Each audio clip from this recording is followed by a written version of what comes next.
Welcome back to the channel. तो इस video में हम बात करेंगे कि कैसे आप अपने यूपीएससी जर्नी को कॉन्क्योर कर सकते हो, उसे इजी बना सकते हो। वीडियो को शुरू करने से पहले मैं आप सभी लोगों से एक क्वेश्चन पूछना चाहता हूं कि लास्ट 6 मंथ्स में आपने ऐसा कौन सा काम किया है जिससे आपको डर लगता था।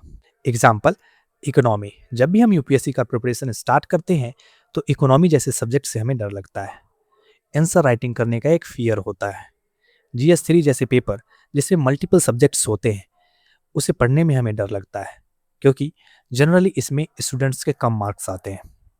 टेस्ट्स जैसे कि एमसीक्यूज के टेस्ट हो गए, जैसे कि आप आंसर राइटिंग के मॉक टेस्ट देते हो, उसमें भी हमें डर लगता है। मीन्स अगर आप लास्ट 6 मंथ में ऐसा कोई भी काम नहीं किए हो तो आप सिर्फ पढ़ रहे हो, आप ग्रो नहीं कर रहे हो। Means you are in your comfort zone. So इस वीडियो में हम बात करेंगे कि कैसे आप कंफर्ट जोन से ग्रोथ जोन तक का सफर तय कर सकते हो।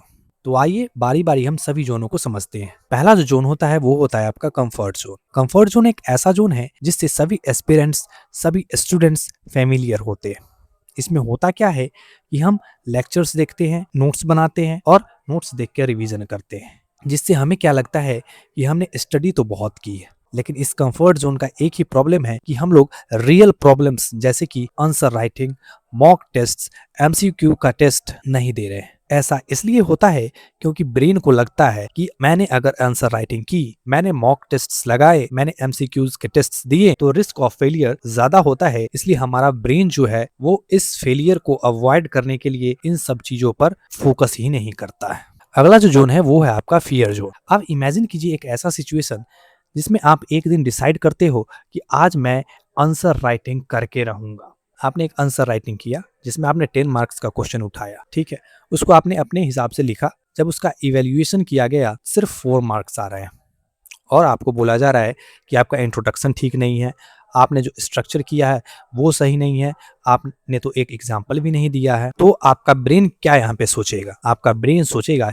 कि क्या मैं यूपीएस से निकाल भी पाऊंगा। आप अपने आप को औरों से कंपेयर करने लगोगे। कंपैरिजन का आपके अंदर एक थॉट आने लगेगा और आपको लगेगा कि आपका जो मार्क्स है वो एग्जाम में भी कम आएगा और ये सब एक फियर के रूप में चेंज हो जाएगा। तो यहाँ पे आपको पेशेंस रखना है। पेशेंस रखने से आप देखिएगा कि आपका एक सेल्फ इम्प्रूवमेंट हो रहा है और सेल्फ इम्प्रूवमेंट होते होते आप तीसरे जोन में पहुंच जाओगे और वो जोन है लर्निंग जोन। यानी कि फियर जोन में जब आप पेशेंस रखोगे तो आप लर्निंग जोन में आ जाओगे। पहले आपके अंदर एक फेलियर का डर रहता है, लेकिन उसके बाद क्या, जब आप मिस्टेक्स जैसे कि कॉन्सेप्चुअल मिस्टेक्स, क्वेश्चन को जब आप पढ़ते हो तो आप उसे सही इंटरप्रेट नहीं कर पाते हो, उसका डर, टाइम मैनेजमेंट आप ठीक से नहीं कर पाते हो, उसका मिस्टेक, रिवीजन सही नहीं किया है, उसका मिस्टेक, इन सभी मिस्टेक्स को आप जब एनालाइज करते हो तो आपको एक फीडबैक आता है और उस फीडबैक के अकॉर्डिंग जब आप इम्प्रूव करते हो खुद को तो आपके अंदर एक कॉन्फिडेंस आता है और उस जोन में आप सीखते हो और इसी से आप चौथे जोन में इंटर करते हो।